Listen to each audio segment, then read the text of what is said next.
बिस्मिल्लाहिर्रहमानिर्रहीम। नाज़रीन इकराम अस्सलाम वालेकुम। प्रोग्राम कब बदलेगा पाकिस्तान के साथ मैं हूं आपका मेज़बान मोहतशिम तरीन। नाज़रीन इकराम, मुल्क की बदलती हुई सियासी सूरत हाल पे आज हम गुफ्तगू करेंगे और हम 3-4 इश्यूज़ हैं जो लेटेस्ट हैं, उस पे हम डिस्कस भी करेंगे और हमारे एक्सपर्ट जो हैं उस पे अपने व्यूज़ देंगे। एक तो जो कल पाकिस्तान तहरीक इंसाफ की रैली थी और निगरान हुकूमत ने दफ़ा 44 लगा दी थी। कल बहुत ज़्यादा प्रॉब्लम्स हुए, बदमज़गियाँ हुई, पुलिस वाले ज़ख्मी हुए, पाकिस्तान तहरीक इंसाफ के बहुत सारे वर्कर ज़ख्मी हुए, एक बंदा अपनी जान से भी गया, ज़िले शाह, अल्लाह ताला उसको बख्शे अपनी रहमत के साथ। इस पे इश्यूज़ चल रहे हैं, बहुत सारे डिबेट्स हो रही हैं और आज जब कोर्ट में पीटीआई की हुकूमत गई थी, पीटीआई की जमात गई थी, तो उन्होंने निगरान हुकूमत के जो वकील थे उन्होंने कहा जी हमने दफ़ा 44 वापस ले लिया है। गवर्नर KP वो इलेक्शन की डेट कब देंगे और माशी सूरत हाल क्या है, पीपल पार्टी किधर स्टैंड कर रही है, मौलाना फजलुर रहमान किधर स्टैंड कर रही हैं, इन सारे इश्यूज़ पे हम गुफ्तगू करेंगे। मैं पैनल का तारुफ करा दूँ, राव अब्दुल करीम शाहीन साहब तहरीक सुबह मुल्तान से। राव साहब आपको वेलकम करते हैं जी। सीनियर तजज़ियाकार हैं, किसी तारुफ के मुताज नहीं हैं, हर दिल अज़ीज़ हैं शख्सियत। अंजुम बितावी साहब आपका बहुत शुक्रिया। आपसे शुरू कर लेते हैं, सीनियर जो वो पॉलिटिकली जो चीज़ों को डिफरेंट व्यू में देख रही हैं। कल की रैली पाकिस्तान तहरीक इंसाफ की, एक दिन पहले ऑल ऑफ ए सडन दफ़ा 44 लगा देना। राना साहब कहते हैं, राना सनाउल्लाह साहब कहते हैं कि जी हम एजेंसी की रिपोर्ट थी, हमने दफ़ा 44 लगा दिया, फिर हालात ख़राब हो गए तो आज वो हटा ली गई। तो इसको कैसे देख रहे हैं, ये निगरान हुकूमत का काम है? देखिए तरीन साहब, साफ़ लफ्ज़ों में अगर बात करें ना तो वो सिंपल सी ये बात है कि दफ़ा 144 का जो जवाज़ दिया जाता है वो हमेशा से यही दिया जाता है कि एजेंसियों की रिपोर्ट थी, खुफिया इदारों की रिपोर्ट थी, हमारे ज़राए बता रहे थे कि मामलात गड़बड़ हो सकते हैं। ये आज लगी है, ये आज से 20 साल पहले लगी थी, जब भी मतलब हर हुकूमत अपने मफादात के लिए इस्तेमाल करती है। ये वो बड़ा मज़ेदार मीठा सा शहद का चम्मच इस्तेमाल करती रही, शहद का मीठा चम्मच है जो बवक्त ज़रूरत जो है वो इस्तेमाल किया जा सकता है। और जिस तरह शहद को कहा जाता है कि यह हर बीमारी के लिए इस्तेमाल की जा सकती है, तो दफ़ा 144 भी हर बीमारी के लिए इस्तेमाल किया जा सकता है जब भी आपने अपनी अपोजिशन को या किसी ग्रुप को हटाना हो अपने उस राह से। दफ़ा 144 लगाने की ज़रूरत क्यों महसूस हुई? इसका मतलब तो ये हुआ ना कि चाहे निगरान हुकूमत है या विफाक की हुकूमत है या जिन मुक़्तदर क़ुव्वतों के कहने के ऊपर यह लगाया गया, वो कहीं ना कहीं खौफज़दा तो ज़रूर हैं। अगर वो खौफज़दा ना हो तो फिर दफ़ा 144 लगाने की ज़रूरत ही नहीं है। आज जो मोहतरमा मरियम नवाज़ साहिबा फरमा रही थी कि इनकी रैली इसलिए नाकाम हुई कि इसमें लोग कम थे। भाई अगर आपको पता था, आपको एजेंसियाँ या जो दीगर इदारे हैं वो आपको ये तो बता देते हैं कि हालात ख़राब हो सकते हैं, तो आपको ये नहीं बताते कि कितने लोग इकट्ठे होंगे, उनका एक अंदाज़ा होता है। तो अगर उनके लोग कम थे और उस वजह से जो उनकी रैली नाकाम हुई, तो फिर आपको ये सब लगाने की ज़रूरत क्या थी? मतलब आप अपने गले में खामखा एक ऐसा ढोल डालते चले जा रहे हैं और मुसलसल डालते चले जा रहे हैं। हाँ, जो बाउंस बैक करता है, जो बाउंस बैक करता है, आप फीडबैक करते हैं। और देखिए अगर आपकी अगर माजरत इस पर आपको कट कर रहा हूँ, अगर तो वो मरियम कहती हैं कि जी ये लोग नहीं थे तो ये रैली नाकाम हुई, लोग नहीं थे तो 60 पुलिस वाले कैसे ज़ख्मी हो गए? अभी 60 पुलिस वालों को 100 बंदा तो नहीं ज़ख्मी कर सकता। ठीक, इसका मतलब है कि जी क्राउड ज़्यादा था। इसका मतलब है कि पीटीआई क्लेम कर रही है कि जी 100 से ज़्यादा उनके ज़ख्मी हैं, एक बंदा जाम बहक भी हो गया है। तो क्राउड तो था, उसको रोकने के लिए आप वाली बात कीजिए, दफ़ा 144 उन्होंने वो अप्लाई कर दिया। अब देखें ना, बात सिर्फ इतनी सी है कि आपको पता होता है कि ये सब कुछ होने जा रहा है, अंदाज़ा होता है। ज़ाहिर है पॉलिटिकल आपकी एक स्ट्रगल है, कोई 20-30-40 साल से आप आ रहे हैं पार्टीज़ में, आपको नज़र आ रहा है क्या होने जा रहा है, थोड़ा सा अंदाज़ा हो जाता है। उसकी तैयारी के लिए क्या सिर्फ एक यही तरीका बच गया है पाकिस्तान में कि आप दफ़ा 144 लगा दें और आज़ाद होकर बैठ जाएं? क्योंकि दफ़ा 144 में जो कुछ भी होगा उस पर आप उस तरह कानून की गिरफ्त में नहीं आ सकते। आपके पास एक आसान सा रास्ता बच जाता है, अपने आप को सेफ साइड ले लेते हैं आप कि चूँकि दफ़ा 144 नाफिज थी, इन्होंने खिलाफ वर्जी की और उसके रिएक्शन में ये सब कुछ हुआ है। अब वो जो पुलिस वाले ज़ख्मी हुए, वो जो पॉलिटिकल वर्कर ज़ख्मी हुए, वो एक शख्स जो बदकिस्मती से जान की बाजी हार गया, उन सबको क्या हासिल हुआ इस सबसे?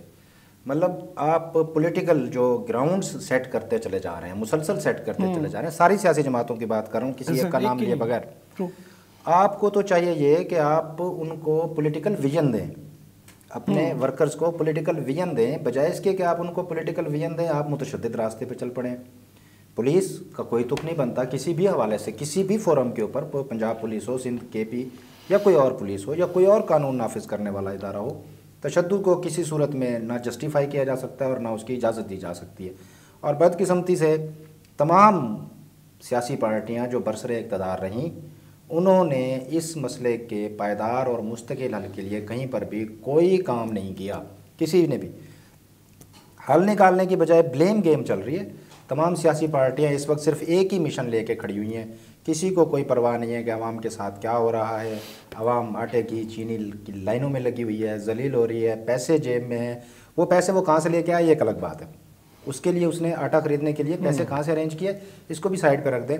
लेकिन पैसे जेब में रख के, शनाख्ती कार्ड जेब में रख के तरीन साहब वो शख्स सारा दिन लाइन में लगता है। इसके ऊपर सोचने की किसी सियासी जमात के पास कोई फुर्सत नहीं है। सिर्फ सोचा तो ये जा रहा है कि हम अपना इक़्तिदार बरकरार कैसे रख सकते हैं, और दूसरी जानिब ये सोचा जा रहा है कि इनको इक़्तिदार से बाहर करके हम इक़्तिदार में कैसे आ सकते हैं। ठीक है। अच्छा रऊफ साहब, ये भी जो अंजुम बितावी साहब जिक्र कर रहे थे कि जी ये पॉलिटिकल जमातों को चाहिए कि जी वो तो अपने जो वर्कर्स हैं उनको अमन का रास्ता दिखाएं, ये तशद्दुद का रास्ता दिखा रही हैं। और जो इसमें अलमिया है सर, वो अलमिया ये है कि जी ये सारी जमातें ये इस तशद्दुद के पीरियड से गुज़र चुकी हैं। पीपल पार्टी ने भी मतलब लॉन्ग मार्च किए, मारें खाई। नून लीग वालों ने, अभी PTI वालों ने भी 25 मई का इनको अच्छी खासी चित्रोल हुई इनकी, अब ये फिर हो गया। अभी आप समझते हैं कि जी ये जब पाकिस्तान तहरीक इंसाफ अब जब इक़्तिदार में आएगी तो ये पुलिस को ठीक करेगी, अपने वर्कर्स को ठीक करेगी कि जी यार ये जो वर्कर हैं मुस्लिम लीग नून के या पाकिस्तान पीपल पार्टी के, आपने इन पे तशद्दुद नहीं करना। कि ऐसी पॉसिबिलिटी है, ये सीख चुके हैं सारे सियासतदान आपस में। बिस्मिल्लाहिर्रहमानिर्रहीम। मोहसिन खान तरीम साहब, आपका बहुत बहुत शुक्रिया, आपकी टीम का शुक्रिया और साहिन ले का शुक्रिया, आपने इस अहम मौजू पर बात की। सबसे पहले तो ये है कि आज हम बीइंग अ पाकिस्तानी सोचना भूल गए हैं। अब हम सिर्फ पार्टी की हद तक सोचते हैं, मुल्क का नहीं सोचते। और जब तक हम मुल्क का नहीं सोचेंगे ये अमन अमान हमसे दूर दूर रहेगा। आज इस वक्त तमाम पार्टियों की इसकी ज़रूरत है कि वो पाकिस्तानी बन के सोचें। PTI का, पीपल्स पार्टी का, नून लीग का, जितने भी लोग हैं सब के सब जमहूरियत वाले लोग हैं। उनको चाहिए कि एक दूसरे वर्कर का एहतराम करें, जो कि ख़त्म हो गया है। और इखलाकियात बिल्कुल ही ख़त्म हो गई है। अब मैं बड़े बड़े चैनलों पे देखता हूँ, बहुत बदतमीज़ी वाली बातें होती हैं, पता नहीं कहाँ से ऐसे अल्फाज ले आते हैं, जैसे मेरी समझ से बाहर है। जैसे कि आपने कहा कि वो नेक्स्ट अगर गवर्नमेंट PTI की आती है और ये क्या करते हैं, अगर ये ज़रूरत ये है कि ये कर जाएँ कि नेक्स्ट जो ये कुछ करे सना के जिनके साथ हो रहा है। अगर PTI वाले जब इनकी 4 साल हुकूमत थी उन्होंने भी कुछ ऐसे काम किए हैं, अगर वो ना करते तो आज शायद ये ना होता। लेकिन जो अब हुकूमत है नून लीग की, इन्होंने 70 साल पहले गुजार चुके हैं। इनको ये चाहिए कि कम अज़ कम उनका रवैया इस किस्म का नहीं होना चाहिए जो कल रैली पे हुआ। बेशक वो ये क्लेम करते हैं कि जी वो वोमन रैली थी, इनका जो रूट था वो एक जैसा नहीं था, हमने चेंज करने का कहा, वो नहीं माने। लेकिन फिर भी कुछ भी था तो टेबल टाक की ज़रूरत थी। अगर हाँ, जिस हिसाब से गाड़ियाँ तोड़ी जा रही हैं, पुलिस वाले गाड़ियाँ तोड़ रहे हैं भाई, ये तो जैसे कि ताफ़ी साहब ने फरमाया कि जी वो तशद्दुद तो कहीं भी बारे नहीं आता। तशद्दुद बेशक एक हुकूमत में हो, अपोजिशन में हो, कहीं भी हो, ये तमाम बातें अमन व अमान से एक टेबल पे बैठ कर हल हो सकती हैं।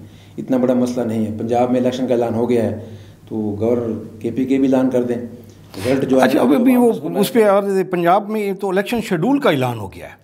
इलेक्शन डेट तो पहले ही अनाउंस हो गई थी, अब तो इलेक्शन शेड्यूल का ऐलान हो गया। लेकिन वो गवर्नर KP के जो हैं वो कहते हैं कि हमारे अमन अमान का मसला ऐसे है कि जी हमें तो देखना पड़ेगा और वो इजलास होगा और मंडे को इजलास होगा। पहले उन्होंने कहा कि जी वो मेरा सेक्रेटरी नहीं है, मुझे इलेक्शन कमीशन का ख़त मिल गया लेकिन मेरा सेक्रेटरी छुट्टी पर है। वो सेक्रेटरी आएगा तो वो 2 दिन बाद वो आएगा तो वो लेटर खोलेगा, मैं नहीं खोलूँगा लेटर। देखो जी ये ज़्यादती है उनकी भी, ऐसा नहीं करना चाहिए। जब सुप्रीम कोर्ट ने वाज़ेह रूलिंग दे दी है, उनको इलेक्शन का ऐलान करना चाहिए, शेड्यूल जारी कर देना चाहिए। जिस तरह के गवर्नर इलेक्शन कमीशन पंजाब ने कर दिया है उनको भी ऐसा ही कर देना चाहिए तो होगा। इलेक्शन करना पड़ेगा। हाँ, एक इसमें बात ऐसी है कि इमरान खान से तमाम पार्टियां एक जगह बैठकर इस पर इत्तेफाक कर लें कि मुल्क का जो पैसा है वो ज़ाय होगा। अब इलेक्शन कराएंगे, 4 महीने बाद फिर इलेक्शन कराएंगे, तो ये पैसों की बचत हो जाएगी अगर ये सारे मिल के एक टाइम दे दें और जनरल इलेक्शन का ऐलान कर दिया जाए। अच्छा, बाकी 2 सूबों में भी और नेशनल भी तमाम इकट्ठे हो जाए। बेशक वो 3 महीने लेट हो जाए, लेकिन हो इकट्ठा जाए, ताकि मुल्क की जो मैशत जिस धाने पर पहुंच चुकी है अब उसको संभालना बहुत मुश्किल है। अब ये टाइम है कि सारे इकट्ठे हो गए एक टेबल पे बैठकर मुल्क का सोचें, उसके बाद इलेक्शन। आप कहना ये चाह रहे हैं कि ये जो 30 अप्रैल की डेट है इसको 1-1.5 महीना खान आगे करवा ले, और वो जो PDM की हुकूमत है वो इलेक्शन जो अगस्त, सितंबर, अक्टूबर, नवंबर में होने हैं वो 2-3 महीने पहले आ जाए। मिल के बैठ के तमाम पार्टियां बैठ के एक जगह बैठ जाएं, उस पर फैसला कर लें। भाई मुल्क का इस्तेकाम इसी में है। अब हम तकरीबन वो 40 अरब रुपये खर्चा कहते हैं, 45 कहते हैं, अब इतना खर्चा करें, फिर 4 महीने फिर करें। पहले मैशत डूबे, जैसे हाफिज़ साहब फरमा रहे थे कि लोग लाना आटे के लिए, चीनी के लिए, बिजली, महंगाई, हर चीज़ इतनी बढ़ गई है, तो इसलिए कुछ ना कुछ तमाम पार्टियों को सोचना चाहिए। हुकूमत में 4 माह बाद भी आ जाएँ तो कोई हर्ज नहीं पड़ता। इमरान खान का बयानिया है अगर इलेक्शन होंगे, उसके कैंडिडेट के टिकट ठीक आ गए तो जीत जाएंगे। तो ये तो जब अभी तो इलेक्शन था ना ज़िमनी, अब इलेक्शन होगा फर्दन हर बंदे हर हल्के में कुछ भी हो सकता है। वहाँ बिरादरी आज़म ये वो काफ़ी चीज़ें शामिल बीच में हो जाएंगी। अच्छा पिता साहब, ये अभी जो राव साहब कह रहे थे कि जी हम इसको कोई ऐसा हल निकाल लें कि जी बजट भी हमारा डिस्टर्ब नहीं हो और पैसे भी नहीं हैं ख़जाने में, और 2 सूबों में अलहदा से करवाएं, फिर 2 सूबे और फेडरल में इकट्ठे हों, ये प्रॉब्लम रह जाएगी। तो ये मुमकिन है ऐसा? तरीन साहब देखें, राव साहब की बात को अगर थोड़ा सा मैं और आगे लेके चलूँ तो मुमकिन तो इस मुल्क में सब कुछ है। जहाँ हमें सूट करता है हम आइन का सहारा लेते हैं, और जहाँ हमें लगता है कि आइन की ये शिक हमारे मफादात को ज़ख्म पहुँचा रही है, हमारे मफादात को नुकसान पहुँचा रही है या हमें सूट नहीं कर रही, वह हम उसे वायलेट कर जाते हैं। अब इसी बात को ले लीजिए कि 90 डेज़ वाली बात तो ख़त्म हो गई ना। 30 अप्रैल को भी अगर इलेक्शन होते हैं तो आइन तो वायलेट हो गया। अब जब आइन वायलेट हो गया, वो चाहे 10 दिन के लिए करें, चाहे वो 60 दिन के लिए करें, उससे कोई फ़र्क नहीं पड़ने वाला। लेकिन जो मौजूदा सूरत हाल है, मौजूदा सिनेरियो है, PDM में जो शामिल जमातें हैं, साहिबान इक़्तिदार के लिए, इस वक्त जो साहिबान इक़्तिदार हैं, ना उनकी बॉडी लैंग्वेज सही नज़र आ रहा है और ना ही वो ये चाह रहे हैं। जो वो चाह रहे हैं वही उनके गुफ्तगू से, उनके अंदाज से, अगर उनको किसी लम्हे भी ये लग रहा होता कि हमें इलेक्शन की तरफ जाना है तो फिर कोई और रास्ते भी तलाश किए जाते। और ये जो महंगाई का एक बहुत बड़ा सैलाब, बाकी सारी चीज़ें छोड़ दें, महंगाई का जो एक बहुत बड़ा सैलाब है वो इस तरह ना तेज़ी से फैल रहा होता। और एक चीज़ और, अगर इसको इस एंगल से भी आप देखें कि कल रैली में जो शख्स अपनी जान से गया, ये इस किस्म की जो चीज़ें हैं ये भी एक बहुत बड़ी काज बन सकती हैं, प्रूफ के तौर पे पेश की जा सकती हैं कि अमन व अमान की सूरत हाल ऐसी नहीं है कि अगर आज सिर्फ रैली के ऊपर बंदे मर गए हैं तो कल जब इलेक्शन में आप जाएंगे, इसी माहौल में आप इलेक्शन में जाएंगे तो फिर जाने क्या होगा।